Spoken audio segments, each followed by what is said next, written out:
The subcommittee will come to order. After recognizing myself and the ranking member, Mr. Deutsch, for 5 minutes each for our opening statements, I will then recognize other members seeking recognition for 1 minute each. We will then hear from our witnesses. Thank you to all of you for being here. And without objection, the witnesses' prepared statements will be made a part of the record, and members may have 5 days to insert statements and questions for the record, subject to the length limitation of the rules. The Chair now recognizes herself for 5 minutes. In our fervor to repudiate all things Ahmadinejad and force ourselves into believing things in Iran are set to change, the West has rushed to anoint Hassan Rouhani as the moderate hope who will ease tensions between Iran and the West. And in wanting this change so badly, we've quietly lulled ourselves into submission, accepting that a Rouhani victory was the choice of the Iranian people who wanted change, unwilling to see that this was still just a victory for the supreme leader and the regime. The people never really had a choice. They were forced to choose from one of Khomeini's candidates. And this is what Khomeini wanted. The whole thing was rigged from the start. Khomeini is once again playing games with the West.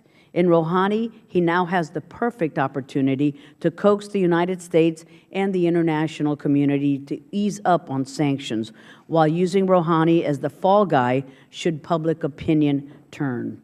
The regime in Tehran will use his election as an opportunity to undermine support for sanctions and buy time to fight back the effects the sanctions have had on Iran while marching forward with its nuclear program.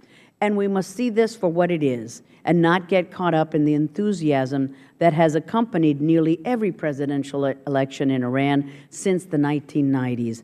Because if history has shown us anything, it is that these elections tend to bring with them a false hope that the regime is cracking, when in fact it is just cementing its control.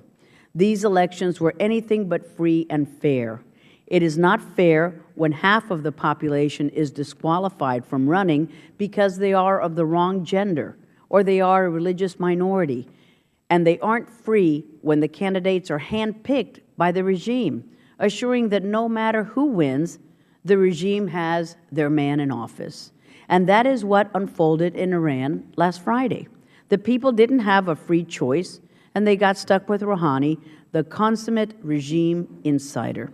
I would urge caution to those so desperate to label Hassan Rouhani as a reformist or moderate.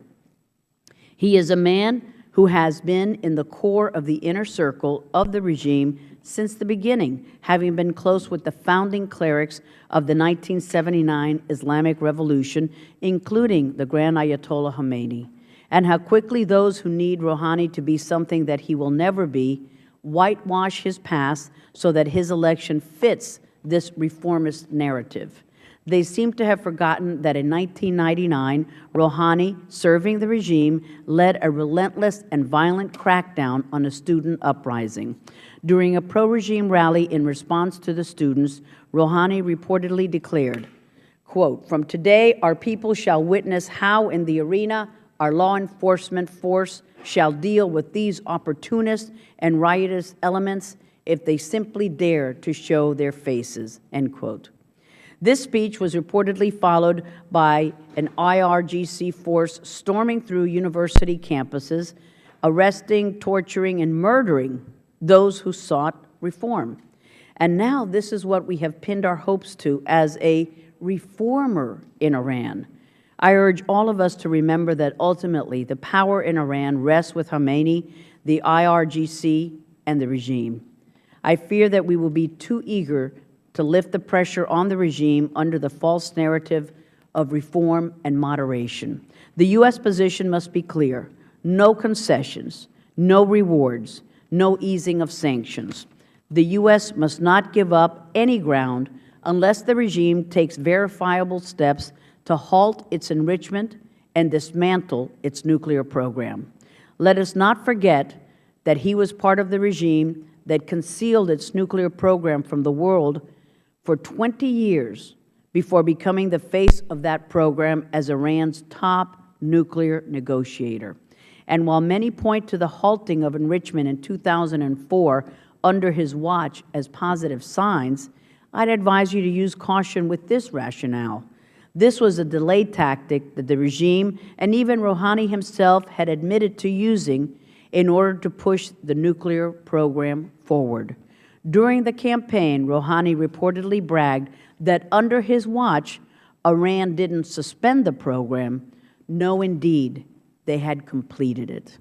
And with that, I'm pleased to yield to our ranking member, my friend Ted Deutsch.